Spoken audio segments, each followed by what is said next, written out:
todo mundo se diverte, encontra com a família, com os amigos, sai para tomar, né, o chopinho, que é normal. Mas e os barulhos? Você aí de casa gosta? Que além do estádio, aquele barulho todo das cornetas, apitos, e também nas ruas. Tem muito barulho mesmo. Tem pessoas que ficam incomodadas e tem outras que falam, ah, tá tudo bem. Nem imagina os riscos que pode causar na audição. Eu estou recebendo aqui o Dr. Guilherme Machado Carvalho, otorrinolaringologista. Tudo bem? Seja bem-vindo, você é bonita. Obrigado. Até quero aproveitar e não só falar das cornetas, dos apitos, até o diretor já me autorizou para a gente falar um pouquinho da gripe, que bem especificamente nessa época do ano acomete muitas pessoas. Mas vamos começar aqui porque foi feita uma pesquisa muito séria em relação aos decibéis, não é? Sim. Que são emitidos por cada uma dessas cornetas ou apitos, enfim. Eu vi um número muito grande que sai da linha de conforto, do que é considerado já risco, né? Mas isso não é previsto antes de elaborar uma corneta? Como que funciona? Na verdade, é exatamente isso que você mesmo comentou, Marise. A gente tem preocupações com diversas relacionadas à saúde, por exemplo, poluição, fumaça, coisa assim, mas a nossa saúde auditiva é deixada de lado, tanto pela legislação, quanto pela área médica, quanto pela sociedade como um todo. Então, esses equipamentos, apesar de trazer alguns riscos, eles não são muito avaliados. Então, por exemplo, esses equipamentos não têm um controle técnico do quanto do som que ele emite, que ele pode trazer um risco à nossa saúde. Nossa saúde auditiva é extremamente sensível ao som e isso pode trazer sequelas, principalmente em crianças, né, que costumam brincar mais com isso e estão numa fase de aprendizado. E a audição nessa idade é mais importante ainda. Que idade que é essa, mais especificamente? Toda a idade da infância e o aprendizado inicial, a audição é fundamental para o desenvolvimento da criança e do aprendizado na escola. Então, os primeiros 10 anos de vida são fundamentais. E essa é uma população que está muito exposta a esse tipo de brinquedos e épocas de Copas do Mundo. O tempo inteiro, os pais acabam dando de presente, brinca aí, não tem problema nenhum. E é legal, né? Então a gente acaba todo mundo... Não, todo mundo entra na brincadeira, mas aí você falou, né, na exposição do som. Eu acho que para algo, né, acabar, né, dando algum risco para você, você tem que fazer numa sequência muito grande, uma frequência muito grande, não é? Quantas vezes a pessoa tem que ficar buzinando para eu chegar a ter algum impacto, algum problema auditivo, ou isso não uma única vez em uma corneta que esteja com os decibéis lá em cima, eu já consigo ter um problema maior? Então, como que é? A gente tem duas situações, né? A primeira que é o trauma repetido e pequeno, né? Que ao longo da vida pode desenvolver uma lesão, mas o trauma agudo pode desenvolver. Isso de o quanto que cada um precisa é muito individual. A gente tem uma sensibilidade individual. Às vezes uma pessoa recebe um estímulo só muito intenso e pode ter uma lesão auditiva. Pode ser o suficiente. Pode ser o suficiente, porque tem algumas características genéticas nossas que a gente tem esses riscos. Por exemplo, que nem tomar sol, a pessoa tem mais facilidade de pegar câncer de pele do que outras. E nossa audição isso também é predisposição genética de cada um? De cada um. E depende muito, por exemplo, vou usar essa corneta aqui ou grudado ao nosso ouvido. Isso muda muito, então o mesmo instrumento pode ser mais ou menos traumático, depende de como ele for. Mas então quer dizer, aquelas brincadeiras que todo mundo faz, todo mundo já fez, de pegar a buzina e brincar bem e colocar bem próximo do ouvido e começar a buzinar tudo, isso pode causar um trauma, principalmente em crianças. Principalmente em crianças. Isso é até mais perigoso, porque a gente sempre quando questiona os decibéis que o instrumento emite, né? Mas é importante também a distância da fonte sonora. Às vezes até brinquedinhos, telefones que as crianças têm que fazem som, às vezes ele emite um X quantidade de decibel, mas se ela põe mais perto pode ser mais traumático. Então isso é uma atenção que a gente tem que ter. Às vezes a corneta pode ser usada, mas contanto que não esteja muito próximo ao nosso ouvido. Mas isso não tem avaliação e análise do Inmetro, não tem nada disso? Tem algumas buscas, até o próprio governo tenta criar algumas legislações sobre isso, mas ainda é bem carente nessa área. Só tem projeto de lei? Só tem projeto. Tem alguns projetos agora, por exemplo, até em casas noturnas, de ter uma limitação de fonte sonora, de quanto decibel tem naquele ambiente. Alguns bares da Europa, que quem frequenta pode ver que tem algumas marcações que eles marcam quanto decibéis tem naquele ambiente, mas a gente ainda tem muito pouco. No mundo ocupacional de trabalho, que tem exposto ao ruído, isso a gente é bem avançado. Essa é uma legislação bastante rigorosa para o trabalhador não ser exposto ao ruído. Mas no mundo social nosso, ainda que nem bares, festas, a gente ainda deixa a desejar. Então, a nossa audição está muito exposta. Agora, na Copa, né, que dura de 1 a 2 meses aí, é inofensivo ou não esse período curto? Não, pode ser lesivo. Principalmente aquelas buzinas que têm gás, elas podem, muito perto, podem ser lesivas e lesar a audição. A gente tem dois tipos de traumas na audição com esse tipo de som. A gente pode ter o trauma mecânico mesmo, né? Do próprio som destruir o tímpano, os ossículos e lesar. É muito sério isso. E o trauma provoca uma inflamação dentro da cóclea, que é nosso órgão sensorial da audição. E isso também tem como se fosse uma espécie de um sangramento, uma inflamação local e também ter lesão por essa via. Então a gente tem dois tipos de traumas, o próprio trauma mecânico quanto o trauma químico, que a gente fala, que é um trauma metabólico do ouvido. Então, uma experiência negativa pode ser suficiente para lesar a audição de alguém. Até você falou especificando um pouco de cada trauma que acontece. Vamos começar ali mesmo do primeiro que ele acabou falando para a gente. Qual que é a primeira sensação?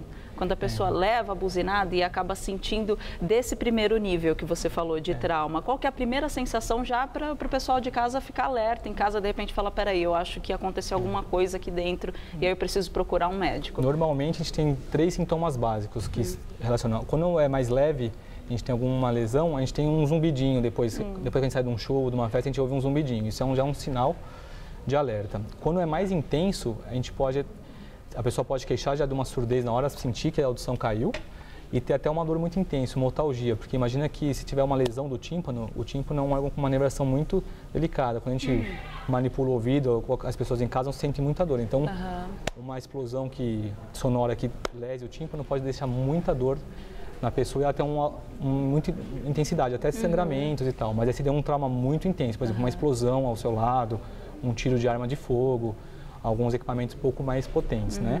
Mas normalmente a pessoa sente um zumbido, aquele barulhinho no fundo que ela percebe que alguma coisa mudou. Não, mas isso já acontece direto até com altitudes, quando você está indo para algum determinado lugar, muito alto, muito baixo, aí você já sente essa certa pressão. Mas o zumbidinho não tem a ver um pouco com labirintite ou não? Tem também o nosso ouvido interno, que é a cóclea, ele tem a cóclea e o labirinto, que é o órgão responsável pela tontura. Então, o nosso ouvido interno, ele tem 2 funções, que é ouvir e ser uma parte do nosso equilíbrio. Então, a gente pode ter manifestação de uma lesão coclear também no labirinto. Não é tão comum, mas, por exemplo, se tiver uma inflamação da orelha interna pelo trauma, pode chegar a ter alguns sintomas de tontura, vertigem, até o zumbido. O zumbido está relacionado tanto com o órgão da tontura quanto o órgão da audição. Ou seja, não é normal ficar com o ouvido tampado com frequência, sentir esses estalos, tanto ou com frequência ou de vez em quando, tem que procurar um médico imediatamente. Tem que procurar um médico, e até porque a gente, na maior parte das situações, a gente, com o tempo e sendo bem avaliado, a gente consegue ter tratamento para essas pessoas, né? Vamos falar um pouquinho dos tratamentos. Aí daqui a pouquinho eu vou passar para vocês, para você que é torcedor, está comprando um monte de corneta, ninguém quer aqui acabar com o seu divertimento, não. A gente só quer que você se divirta com consciência. Daqui a pouquinho eu vou passar para vocês a quantidade de decibéis que deu em cada corneta que está no mercado, tá? Não vou divulgar nenhuma, assim, mas só pelo nome você já sabe quais são. Tá? Então vamos lá, vamos falar um pouquinho dos tratamentos, né? Desde o primeiro que você falou, do primeiro estágio, que aí depois tampa, me conta de cada um deles. A gente vai do tratamento desde observação até cirurgias, por exemplo. A gente pode... Cirurgia? A gente pode ter que, numa fase inicial, só ter um repouso auditivo, a pessoa ter um repouso. A gente pode ter medicações anti-inflamatórias, como corticoides, que são muito importantes para restaurar essa lesão da orelha interna numa fase aguda.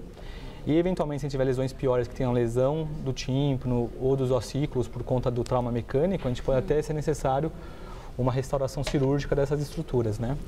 E aí depende do grau da lesão que a gente pode chegar. E um grau de surdez avançado, que aí é bem raro com um trauma agudo, mas pode acontecer, a gente tem até próteses hoje que a gente implanta nas pessoas para elas voltarem a ouvir. Então a gente tem tratamentos do A ao Z, literalmente. Nossa, você vê que hoje vai muito longe isso. A gente vê tão inofensivo. Fala, imagina um barulhinho, não vai acontecer nada, né? A cara da Lil assustou.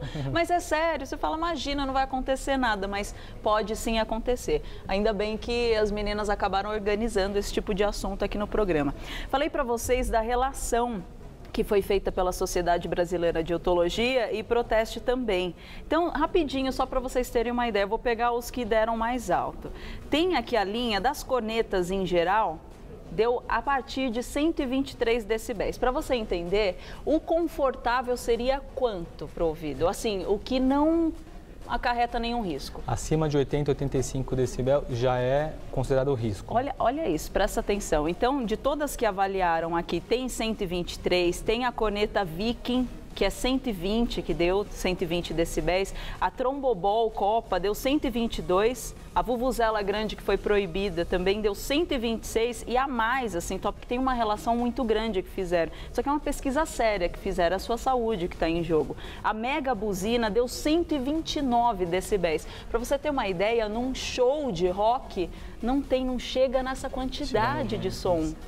Uma coisa legal de notar é que a gente fala 80 decibéis, né? 85 para 120, parece que são só 40 pontos a mais. Mas a escala do decibel é uma escala logarítmica. Então, o que acontece? Se a gente está em 20 e a gente vai para 40, na verdade, dobrou a intensidade sonora. Nossa. É multiplicado. Então, de 80 para 120 é um aumento muito forte de som. Então, não é uma escala de 1 a 1, pontual, como a gente está acostumado a agir. Então, é um aumento muito considerável, é mais que o dobro da força sonora que um equipamento desse pode produzir. Claro, não, ficou muito esclarecido. Aí presta atenção na hora que você for comprar, você torcedor. Agora, mudando um pouquinho de assunto, que eu vou aproveitar que a gente está recebendo um otorrinolaringologista. Nessa época do ano, quem que não fica gripado? Todo mundo fica resfriado, gripadinho, na cama, tomando chazinho. Acontece, é normal. Não deveria ser normal. Só que eu tenho percebido também que a gripe tem se intensificado de uns anos para cá. Tanto que hoje é comum você ir numa empresa que o outro está gripado e você imediatamente fica. Eu sei que tem a ver com o sistema, né, imunológico da pessoa, se está baixo, se está alto, enfim, depende muito. Como é que faz para prevenir? Como é que faz? Se eu estou com a empresa inteira toda gripada, como é que eu vou conseguir ficar imune a tudo isso? Então, a gripe, o resfriado, né?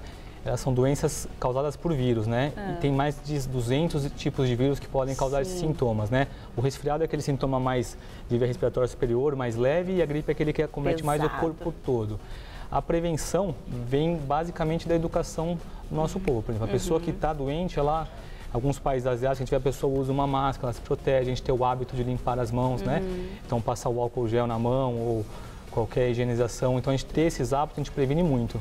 O problema é que a gente, muitas situações, não está preparado. Então, você está no transporte público, lotado de pessoa, a pessoa tosse, elimina partículas que podem conter o vírus e aí a infecção se alastra. Você não sabe quem está gripado ou não, né? E que tipo de vírus a pessoa tem. Nessa época do ano é muito mais comum, porque como é frio, as pessoas ficam mais aglomeradas, né? Então, na creche lá, a criançada está tudo junto na sala, não está brincando no pátio. Então, isso acaba sendo mais comum a disseminação das infecções. Entendi. Eu acho que é importante a gente notar que, por exemplo, a gente fala muito da gripe e do resfriado, e tem a campanha pré-inverno sobre a vacinação da gripe, né? O que você acha da vacina? É 100% eficaz? Porque tem pessoas que acabam tomando a vacina e depois de 3, 4 semanas fica extremamente gripado. Não, ela é extremamente. Isso até acho que devia ter um foco maior na divulgação, porque assim, a vacina da gripe, ela não impede de você pegar o vírus e nem ter a gripe. Ela é feita de um vírus morto, então não tem risco para a pessoa. Mas ela previne a gente de ter complicações graves da gripe. Por exemplo, morrer da gripe, ter meningites, pneumonias que necessitam de internação. Então, as populações extremas, por exemplo, idosos e crianças, que são mais suscetíveis a ter alguma complicação da gripe, elas previnem muito, ela é muito eficaz. Por exemplo, a gente tem, em média, 500 mil pessoas que morrem por ano de gripe no mundo todo, que é uma estatística muito alta, né? Nossa, muito expressivo esse número. Exatamente, a vacina ela conseguiu mudar muito esse panorama. Então, ela não evita você ficar doente.